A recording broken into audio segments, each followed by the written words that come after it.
Greetings and welcome to Anime Rewrite, presented by me, Isaac Hyde. Here I delve into the annals of anime history, rip out a few pages, and write some of my own.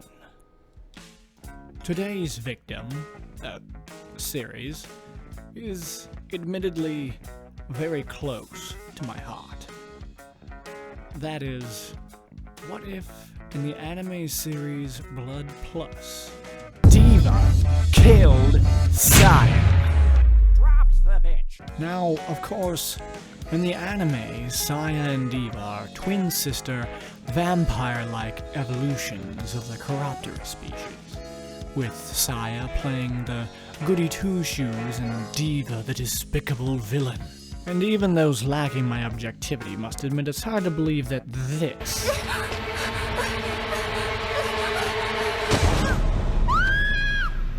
What the? could beat this. It was...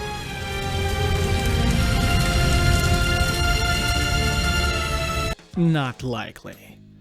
So, supposing Saya's plot armor failed, what would happen following her tragic demise? To properly answer this question, we must consider the instances in which it could have occurred, namely, when they meet at the zoo, aboard Red Shield HQ, and during their final battle at the Metropolitan Opera House in New York. I guess they didn't practice enough to get to Carnegie Hall. Right. So, when the sisters first reunite at the zoo, it is following Diva's fatal Riku tasting, and they have an epic battle with no clear winner. Just kidding. Look here. This bitch about to get... Yes, it doesn't take much tampering to see how this could have easily resulted in Saya's death.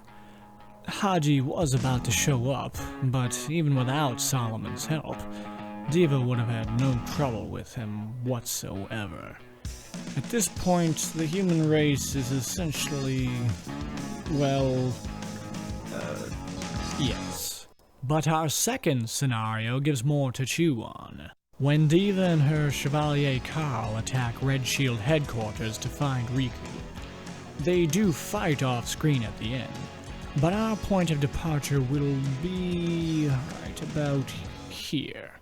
Immediately following Diva and Riku's consummation, but before her blood kills him.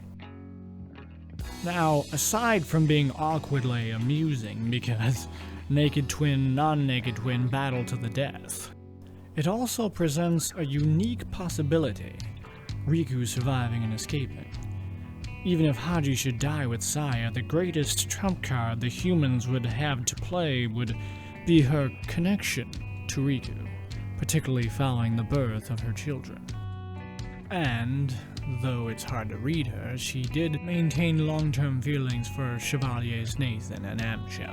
So she may have ratcheted the mayhem back a bit for the sake of her new family. Particularly given the revelation at the end of the series that was her heart's true desire. Then again, you'd still have to worry about this guy, you know, the real villain of the series. Which brings us to our third and final scenario, the battle at the Metropolitan Opera House. After nearly 50 episodes, the final battle of the series saw queen fighting queen, chevalier on chevalier action, and, of course, Louis.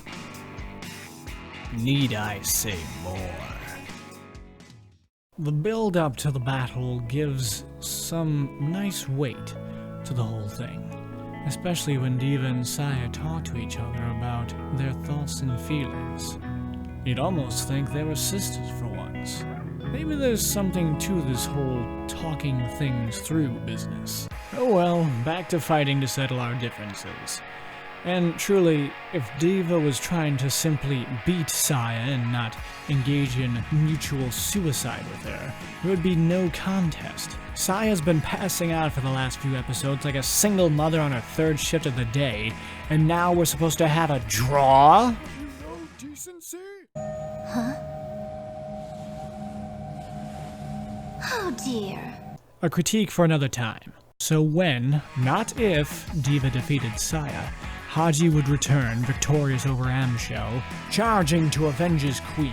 And, let's be honest, You're completely deluded. do about as well as Solomon did when he tried to kill her.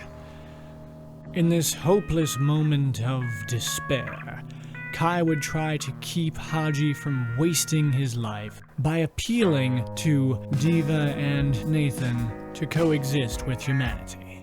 Riku being alive would help the appeal, and upon seeing Amshel's true intentions in allowing Haji to finish him off, the two sides might come to an understanding.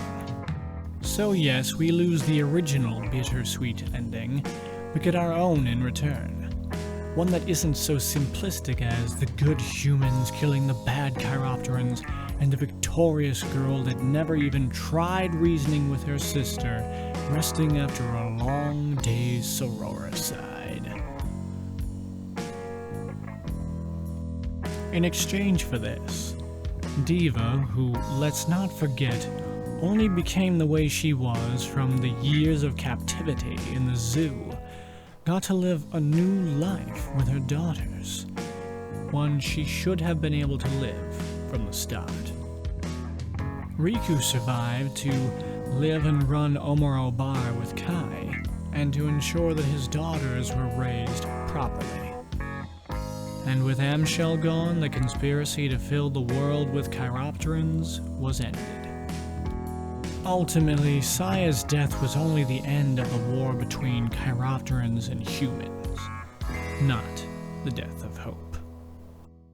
So here we are back safely from the What If Continuum.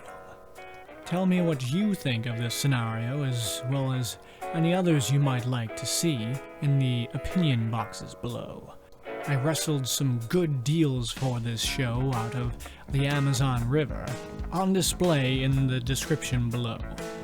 I would greatly appreciate you flipping those like and subscribe switches, and as always, thank you for making history with me.